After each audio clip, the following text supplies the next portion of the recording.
बढ़ते आगे, लोकसभा चुनाव से जुड़ा तमाम अपडेट्स हम लगातार पहुंचा रहे हैं और देखिए प्रचार प्रसार का दौर तो खत्म हो गया है। आज मतदाताओं की बारी है, चर्चा हम करने वाले हैं। हमारे साथ तमाम मेहमान जुड़ रहे हैं।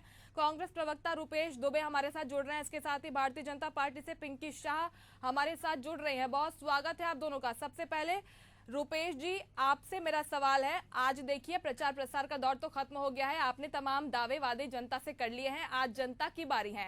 कैसे देख रहे हैं इन 3 लोकसभा सीटों पर जहां पर वोट आज डाले जा रहे हैं? जी नमस्कार।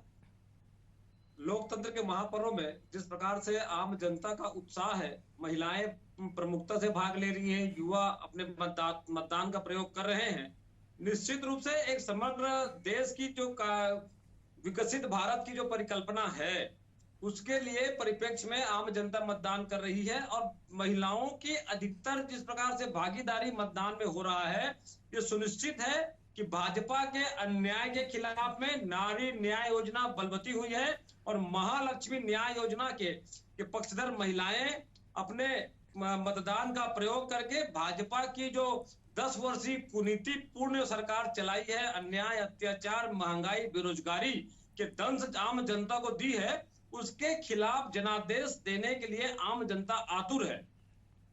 रुपेश जी, आप मैनिफेस्टो की बात कर रहे हैं, महालक्ष्मी योजना की आपने बात की है, लेकिन इसके पहले हम लोगों से बातचीत कर रहे थे। हमारी टीम आ चुकी है, आज ग्राउंड जीरो पर मौजूद है। तो जब उनसे पूछा गया कि कांग्रेस के मैनिफेस्टो में क्या है, तो वो जानकारी नहीं दे पाए। महालक्ष्मी गारंटी योजना की जो आप बात कर रहे हैं, क्या आपको नहीं लगता कि जमीनी स्तर पर लोगों तक आप सफलतापूर्वक पहुंचा पाए हैं अभी तक? देखिए, जिस प्रकार से महालक्ष्मी नारी न्याय योजना के जब सर्वेक्षण के जो फॉर्म है हम भरा रहे थे, तो भाजपाइयों में विचलित हो गए थे। भाजपाई लगातार शिकायतें करते थे, प्रशासनिक तंत्र का दुरुपयोग करते हुए महिलाओं पर, आंगनबाड़ी के जो कार्यकर्ता पदाधिकारी कुछ काम नहीं कर रहे थे, उनके साथ भी उनको साजिश पूर्वक उनके ऊपर कार्रवाई की गई। पार्षद है, हमारे जो कांग्रेस के पदाधिकारी हैं, उनको प्रशासनिक दबाव डाल करके इस प्रकार के काम करने से रोका गया। इससे ये स्पष्ट हो गया था कि भाजपा इस नारी न्याय योजना से विचलित है, क्योंकि नारियों का सम्मान भाजपा ने कभी नहीं किया। माने कि जो महिलाएं घर की देखरेख करती हैं, घर का जो खाना पाना सभी उन लोग एक तरह से घर को संरक्षित करके रखती हैं, वो महंगाई के मार से पीड़ित थी। प्रत्येक भारत देश के नागरिक मतदाता जागरूक हैं, वो कांग्रेस की मैनिफेस्टो और भाजपा की मैनिफेस्टो को जान रहे हैं। भाजपा का मैनिफेस्टो नरेंद्र मोदी के एल्बम के अलावा कुछ नहीं है। 68 फोटो नरेंद्र मोदी जी के लगा करके उन्होंने फोटो दिखाया है। वही कांग्रेस ने न्याय बात करके 5 न्याय और 25 गारंटी की बात की है, किसानों के लिए, युवाओं के लिए, हिस्सेदारी के लिए, महिलाओं के लिए, सर्वहारा वर्ग के लिए। आपको रोकना चाहूंगी, लौटूंगी आपके पास। फिलहाल बड़ी खबर मिल रही है पखानजोर से, नक्सलियों ने वहां पर बहिष्कार किया है, वहां पर नक्सलियों ने पर्चे लगाए हैं, पोस्टर वहां पर लगाए हैं। लोकसभा चुनाव का बहिष्कार करने की बात इसमें कही गई है। पखानजोर से बड़ी खबर आप तक पहुंचा रहे हैं, नक्सलियों ने बैनर पोस्टर वहां पर लगाए हैं। देखिए, ये इलाका ऐसा है जहां पर नक्सली लगातार सक्रिय नजर आते हैं। लोकसभा चुनाव में किस तरीके से बाधा यहाँ पर उत्पन्न की जाए, इसी की कोशिश की जाती है और लोगों में दहशत का माहौल देखा गया है। तमाम सुरक्षा के इंतजाम तो वहां पर किए गए हैं। मतदान केंद्र से 1 किलोमीटर दूरी पर बैनर पोस्टर यहाँ पर लगाया गया है। इस बैनर में यही लिखा है कि लोकसभा चुनाव का बहिष्कार किया जाए। ये बड़ी खबर पखानजोर से आप तक पहुंचा रहे हैं, जहां पर बैनर पोस्टर नक्सलियों ने लगाए हैं और इसमें साफ तौर पर लिखा है कि चुनाव का बहिष्कार करें, लोकसभा चुनाव का बहिष्कार करें। लेकिन जो तस्वीरें हम आप तक पहुंचा रहे हैं, तस्वीरें इससे इतर है। लोग बढ़ चढ़कर हिस्सा ले रहे हैं इस मतदान प्रक्रिया में, लेकिन चूंकि ये बैनर पोस्टर मतदान केंद्र से सिर्फ 1 किलोमीटर की दूरी पर लगाया गया है, तो लोगों में भी दहशत का माहौल देखा जा रहा है। हालांकि सुरक्षा की दृष्टि से तमाम इंतजाम वहां पर किए गए हैं, बड़ी संख्या में सुरक्षा बल वहां पर मौजूद है। पखानजोर से बड़ी खबर आप तक पहुंचा रहे हैं, नक्सलियों ने वहां पर एक बार फिर से कायराना करतूत की है और लोगों को मतदान प्रक्रिया में हिस्सा लेने से रोकने की कोशिश वहां पर की जा रही है। ज्यादा जानकारी लेंगे हमारे सहयोगी कमल जायसवाल, पखानजोर से लाइव हमारे साथ जुड़ गए हैं। कमल, फिलहाल क्या तस्वीरें सामने आ रही है? जो बैनर पोस्टर नक्सलियों ने लगाए हैं, क्या इसका असर लोगों में देखने को मिल रहा है, मतदाताओं में? जी बिल्कुल, अब तक हमने दिखाया है कि लोकतंत्र के इस महापर्व में लोग जो है बढ़ चढ़कर हिस्सा ले रहे हैं। उसी बीच एक नक्सलियों के कायराना हरकत भी देखने को मिली है। मरबेड़ा इलाके में जो है आप पीछे देख सकते हैं, नक्सलियों ने जो है बैनर टांगा है और इसके आगे जो है बैनर जो है सड़क के किनारे भी लगाया हुआ था। इस बैनर पर नक्सलियों ने साफ तौर पर लिखा है कि लोकसभा चुनाव का जो है बहिष्कार करें और मतदान ना करें। साफ तौर पर लोगों से अपील की गई है। बावजूद सुखद तस्वीर यह है कि लोग जो है बढ़ चढ़कर मतदान केंद्र तक पहुंच रहे हैं और बढ़ चढ़कर जो है अपने मताधिकार का प्रयोग कर रहे हैं। मैं बताना चाहूंगा यहाँ से मात्र 100 मीटर की दूरी पर ही पिछले बार जो है विधानसभा चुनाव में मतदान स्थल पर नक्सलियों ने जो है हमला किया था, ब्लास्ट किया था, जिसमें 3 मतदान कर्मी जो है घायल हुए थे। एक बीएसएफ का जवान जो है शहीद हो गया था।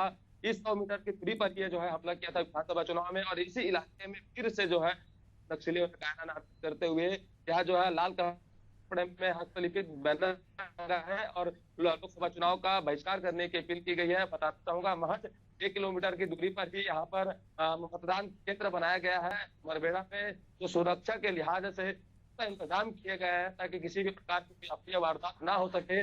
बहरहाल इस बैनर के बावजूद लोग बढ़ चढ़कर मतदान केंद्र तक पहुंच रहे हैं और अपने मताधिकार का प्रयोग कर रहे हैं। जी, सुरक्षा की दृष्टि से वहां पर पूरे इंतजाम किए गए हैं। जैसे कि आप बता रहे थे कमल, ये बैनर पोस्टर आने के बाद वहां पर क्या सुरक्षा बढ़ा दी गई है? सुरक्षा बल क्या अलर्ट हो गए हैं वहां पर?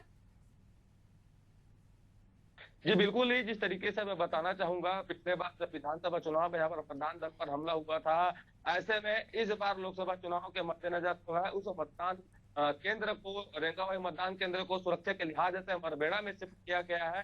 साथ ही आपका रेंगाबाई और ताड़पुरी, साथ ही आलटान और चित्रा 4 मतदान केंद्रों को जो है अर्बन एरिया में शिफ्टिंग की गई है, जहाँ पर सुरक्षा के कड़े इंतजाम हो सके, पुख्ते इंतजाम हो सके और वहां पर किसी प्रकार की अप्रिय वारदात न हो सके। ऐसे जगहों पर अर्बन एरिया में जो है मतदान केंद्रों को शिफ्टिंग किया गया है। साफ तौर पर कहना लाजमी होगा कि ऐसे जगहों पर जो है मतदान का ग्राफ जरूर ही इंक्रीज होने का प्रयास लगाए जा रहे हैं। जी बिल्कुल, कोशिश यही रहती है कि मतदान का जो ग्राफ है वो बढ़ा दिया जाए, क्योंकि बस्तर लोकसभा सीट की जो पहले तस्वीरें हमने दिखाई थी तो वहां पर लोग जो है बढ़ चढ़कर हिस्सा लेते हुए नजर आ रहे थे।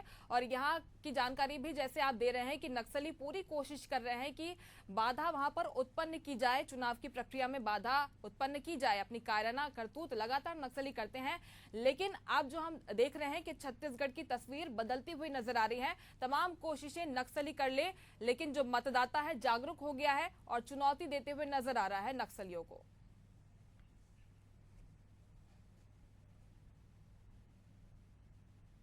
जो तस्वीर हम अब तक देख पा रहे थे कि मतदान केंद्रों में जो भीड़ थी, यह बताने के लिए काफी थी कि लोग अब अपने अपने मताधिकार के प्रति जागरूक है और कोशिश से जो है करने के बावजूद जो है लोकतंत्र के महापर्व जो मतदाता अपने मताधिकार का प्रयोग करने के लिए पहुंच रहे हैं।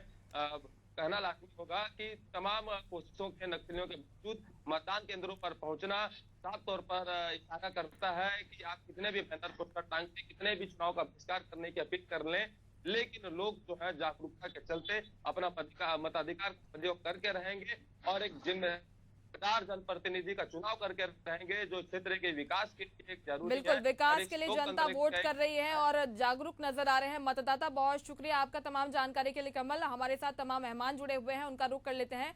रुपेश दुबे, कांग्रेस प्रवक्ता, हमारे साथ जुड़े हुए हैं। रुपेश जी, आप कुछ कह रहे थे, इंटरप्ट किया था, अपनी बात पूरी कीजिएगा। देखिए, लोकतंत्र की खूबसूरती है। लोकतंत्र के प्रति हमारे आम जनता जिस प्रकार से जागरूक हैं, उनमें नक्सलियों के बीच द्वारा जो भय का वातावरण निर्मित किया जा रहा है उसके विपरीत भी मतदान कर रहे हैं। तो उन मतदाताओं के साहस को और भारतीय लोकतंत्र को हम सब प्रणाम करते हैं और करना चाहिए। निश्चित रूप से छत्तीसगढ़ में भाजपा की सरकार बनने के बाद, ये आरोप नहीं है, प्रमाणित है, छत्तीसगढ़ में भाजपा सरकार बनने के बाद जिस प्रकार से नक्सली गतिविधियां बढ़ी, भाजपा के नेताओं की हत्या हुई और उसके बाद डबल इंजन की सरकार उस नक्सली गतिविधियों को रोकने में असक्षम रही। और उसके बाद अभी देखो, मतदान के समय भी यदि नक्सलियों की गतिविधियां सामने आ रही हैं और उसके बाद मतदाता स्फूर्त होकर के वोट देने जा रहे हैं, तो छत्तीसगढ़ में लोकतंत्र जीवित है, छत्तीसगढ़ के नागरिक साहसी हैं, ये स्पष्ट प्रमाणित परिलक्षित हो रहा है। लेकिन रुपेश जी, इसका भाजपा की क्रेडिट तो डबल भारतीय इंजन की जनता सरकार पार्टी लेकर हर जा जगह रही है। भारतीय असफल जनता पार्टी कह रही और है कि इसलिए हमारी छत्तीसगढ़ में 11 हमारी की 11 पार्टी, सीटों रुपेश जी सुन लीजिए, भारतीय जनता पार्टी इसका क्रेडिट ले रही है क्योंकि कांकेर में जो मुठभेड़ हुई थी 29 नक्सलियों को ढेर कर दिया गया था, हमारे जवानों ने शौर्य दिखाया था। क्रेडिट अब भारतीय जनता पार्टी ले रही है कि कुछ ही वक्त हुआ है हमारी सरकार आई है, हमारी पार्टी सत्ता में आई है और देखिए नक्सलवाद को खत्म करना हमने शुरू कर दिया है।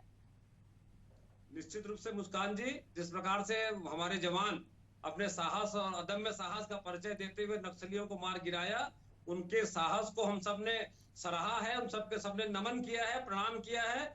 और इसके पहले आप लगातार देख लीजिए, छत्तीसगढ़ में नक्सली गतिविधियां लगभग 4 महीनों में जो घटना घटित हुई, और उसके विपरीत जाएंगे तो पिछले 5 साल में भूपेश बघेल जी के नेतृत्व में कांग्रेस की सरकार थी, तो इनके राज्य मंत्री, गृह राज्य मंत्री नित्यानंद जी ने लोकसभा में यह जवाब दिया था कि छत्तीसगढ़ में नक्सली गतिविधियां कम हुई हैं, वो कांग्रेस सरकार की बेहतर नीति के कारण हुआ था।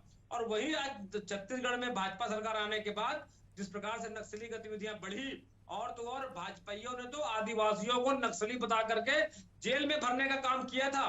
उसे भूपेश बघेल जी के नेतृत्व में आने के बाद जस्टिस पटनायक की कमेटी बना करके जांच कराया गया और जांच रिपोर्ट के बाद उन्हें मुक्त कराया गया। ये भाजपा और कांग्रेस का नक्सली गतिविधियों में, नक्सली उन्मूलन में जो उनका जो नजरिया रहा है, उसका स्पष्ट प्रमाण है। हाँ पिंकी जी, आपका जवाब लेंगे इस पर। कह रहे हैं कि भाजपाइयों ने हमेशा नक्सलवाद को लेकर कोई भी कदम नहीं उठाया, भाजपा नेताओं की भी हत्या हुई। अभी हम देख रहे हैं कि कांकेर में मुठभेड़ हुई है, शौर्य हमारे जवानों ने दिखाया है, लेकिन एक घटना हुई है और भारतीय जनता पार्टी पूरा क्रेडिट लेना चाहती है। देखिए, सवाल क्रेडिट का नहीं है, काम करने की इच्छा शक्ति होनी चाहिए। हम अगर देखें कांग्रेस के कार्यकाल में जिस प्रकार की अव्यवस्थाएं, केवल हम नक्सली क्षेत्र में ही न देखें बल्कि पूरे प्रदेश की बात करें, जिस प्रकार से आपराधिक मामलों में बढ़ोतरी हुई थी, कहीं न कहीं हम सब लोगों को लगा कि कांग्रेस का अपराध पर से अंकुश पूरी तरह से हट गया है, या फिर कांग्रेस के कार्यकाल में इनके मंत्री, इनके मुख्यमंत्री उस व्यवस्था को सुधारना ही नहीं चाहते थे। जिस प्रकार से यहाँ पर दुष्कर्म की घटनाएं होती थी और इनके मंत्रियों का बयान आता था कि यहाँ की घटना छोटी है, उत्तर प्रदेश की घटना बड़ी है, मतलब बदले की भावना में राजनीति करके ये लोग नजर आए हैं पिछले 5 सालों में, और प्रदेश की जनता ने अच्छी तरह से देखा और यही उसी का परिणाम है कि कांग्रेस पूरी तरह से बेफिक्र थी। इनको अति उत्साह था कि हम दोबारा फिर से सरकार बनाएंगे, लेकिन प्रदेश की जनता जान चुकी थी कि ऐसी जो निरंकुश सरकार है, जो अपने प्रदेश की जनता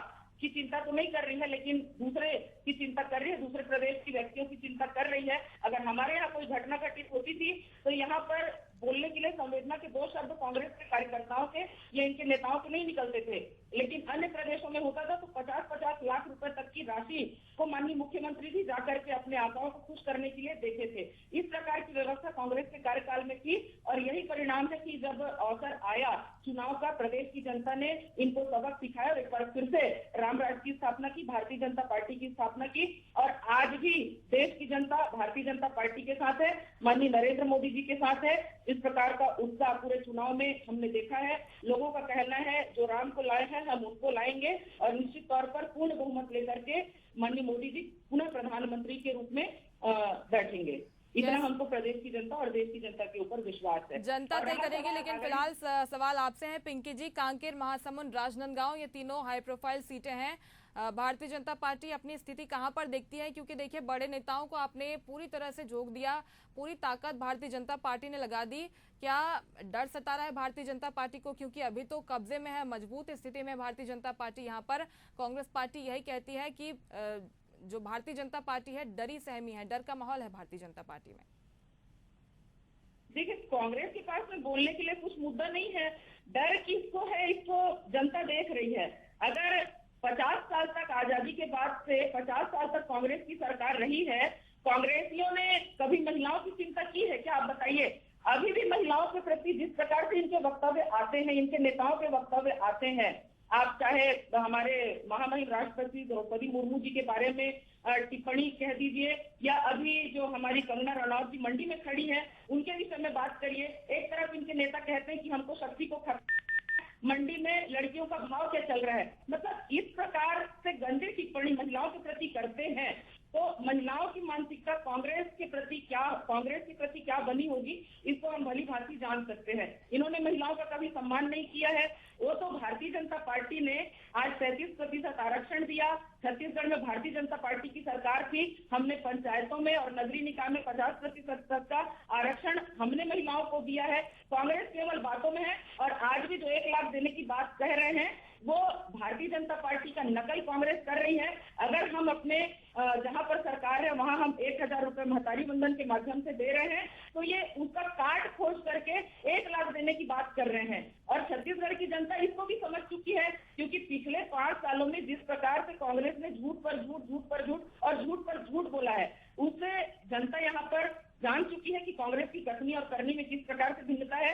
जब गांव में हम गए लोगों के बीच में, लोगों का कहना था इतने दिन तक तो कांग्रेस ने हमको पूछा नहीं और अब जब भाजपा हमको पैसा दे रही है तब कांग्रेसी कह रहे हैं हमको कांग्रेस के ऊपर विश्वास नहीं है और हम भारतीय जनता पार्टी के साथ है और हमको मोदी जी के ऊपर भरोसा है और हम भारतीय जनता पार्टी को पूर्ण बहुमत के साथ में लेकर के आएंगे। ऐसा जनता ने और हमारी बहनों ने हमको कहा है और निश्चित तौर पर हमको लोगों की बातों पर विश्वास है और वो भारतीय जनता पार्टी के कार्यकाल में 3 महीने से जिस प्रकार काम बिल्कुल आधी आबादी क्या कहती है ये हमने भी सुना। और सवाल आपसे है रुपेश जी, आधी आबादी का साथ हर पार्टी के लिए जरूरी होता है। जो पिछले चुनाव हुए हैं आंकड़े हम सबके सामने आते हैं, महिलाएं जिसके साथ जाती है उसकी पार्टी जो है सत्ता में आती है।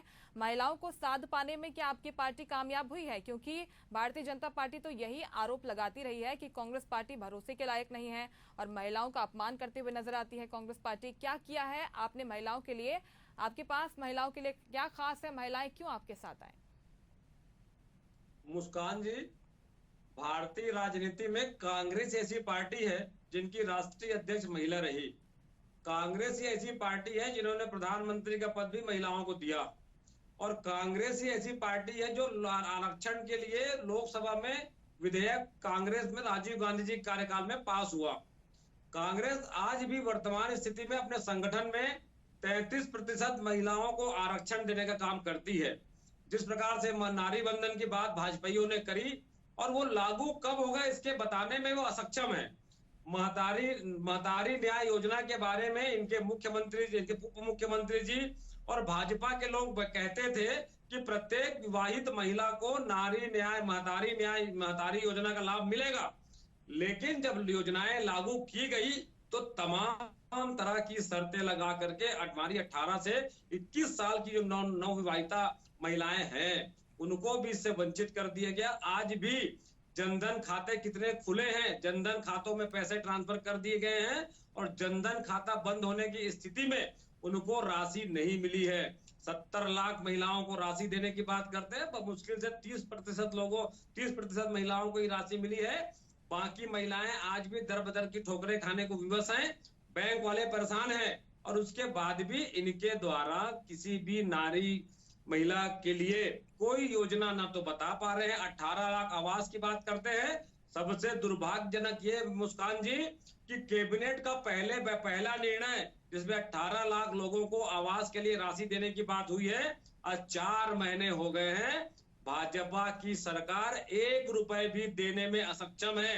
वहीं भूपेश बघेल जी के राज में 9,38,000 से अधिक मकान हमने प्रधानमंत्री आवास के अंतर्गत दिए हैं। भूपेश बघेल को लेकर ही सवाल है रुपेश जी। राजनांदगांव में भूपेश बघेल को काफी बैकफुट पर आना पड़ा था, अंदरूनी कला यहाँ पर हमने देखी थी और जो कांग्रेस के खुद के कार्यकर्ता हैं वो भी नाराज चल रहे थे भूपेश बघेल के खिलाफ। यहाँ पर कैसी स्थिति देखते हैं आप? जनता एक लाइन में बोल रही है, डबल इंजन हो गए फेल, सांसद बनी भूपेश बघेल। जिस प्रकार से निष्क्रियता का दंश 15 वर्ष में भाजपा के सांसदों का राजनांदगांव संसदीय क्षेत्र की जनता ने देखा है, अभी 15 दिन में भूपेश बघेल जी 400 से अधिक गांवों में गए हैं। उतना तो 5 साल में संतोष पांडे कहीं गए नहीं। संतोष पांडे जब वोट मांगने जाते थे तो गांव के लोग पहचानने से इंकार कर दिए थे। नरेंद्र मोदी जी के बैसाखी के सहारे संतोष पांडे की नैया पार नहीं हो सकती और भूपेश बघेल जी ऐतिहासिक वोटों से जीतेंगे। और रही बात विरोध की, तो राजनांदगांव में कांग्रेस का संगठन राजधानी को हमें कांग्रेस के जो जितने भी देखिए प्रत्याशी चुनाव जनता लड़ने क्या के सोचती है ये तो 4 जून को आने वाले नतीजे बताएंगे रुपेश जी, लेकिन अभी तक की तस्वीरें कार्यकर्ताओं की हमने देखी है। जब कार्यकर्ता ही नाराज चल रहे हैं तो जनता तक अपनी बात कैसे पहुंचाएंगे आप? कोई कार्यकर्ता नाराज नहीं है मुस्कान जी। कांग्रेस का पूरा संगठन भूपेश बघेल जी को प्रत्याशी बनाने के लिए हाईकमान के पास